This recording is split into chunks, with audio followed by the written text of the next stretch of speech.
അക്കൗണ്ടിലുള്ള പണത്തിന് സക്കാത്ത് കണക്കൂട്ടുമ്പോൾ അതിലെ പലിശ ഒഴിവാക്കിയിട്ടാണോ കണക്ക് കൂട്ടേണ്ടത്? ഇത്രയും കാലം പലിശ വെച്ചിട്ടായിരുന്നു കണക്ക് കൂട്ടിയിരുന്നത്. ഈയിടെയാണ് പലിശയുടെ പൈസ അക്കൗണ്ടിൽ നിന്ന് മാറ്റി വെക്കണം എന്ന് അലിജാബിൽ കേട്ടത്. അപ്പോൾ എന്താണ് ചെയ്യേണ്ടതെന്നാണ് ശ്രോതാവിൻ്റെ സംശയം. ഇത് സക്കാത്ത് കൊടുക്കേണ്ടത് ഹറാമായ സമ്പത്തിൽ നിന്ന് സക്കാത്ത് കൊടുക്കാൻ പാടില്ല. അത് സക്കാത്ത് വീടുകയില്ല. ഹറാമായ സമ്പത്തിന് സക്കാത്ത് കൊടുക്കും വേണ്ട. അതിൻ്റെ മൊത്തം പടച്ചവന്റെ അടുക്കൽ നിന്ന് നമ്മൾ വാങ്ങേണ്ടി വരും. ഇപ്പൊ കൈക്കൂലി വാങ്ങിയ കുറെ സംഖ്യയുണ്ട്, അല്ലെങ്കിൽ സ്ത്രീധനം വാങ്ങിയ സംഖ്യയുണ്ട്, പലിശ വാങ്ങിയ സംഖ്യയുണ്ട്. ആ ജാതി കാര്യങ്ങൾക്കൊന്നും സക്കാത്ത് നിർബന്ധമില്ല. 10 വയസ്സും കൊടുക്കണ്ട. അത് അവനും പഠിച്ചവനുമായിട്ട് ബന്ധപ്പെട്ട മറ്റൊരു കാര്യം.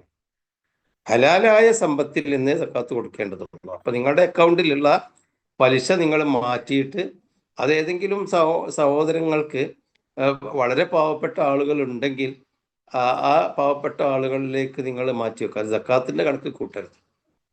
എന്നാ ആ പാവപ്പെട്ടവന് നിങ്ങൾ സക്കാത്ത് കൊടുക്കുകയുണ്ടെങ്കിൽ അതും കൊടുത്തോളി. ഈ പലിശ ഒരിക്കലും സക്കാത്തിന്റെ കൂട്ടത്തിൽ പെടുത്താൻ പാടില്ല. ഹറാമായ ഒരു സമ്പത്തും സക്കാത്തിൽ കൊടുത്താൻ പറ്റില്ല.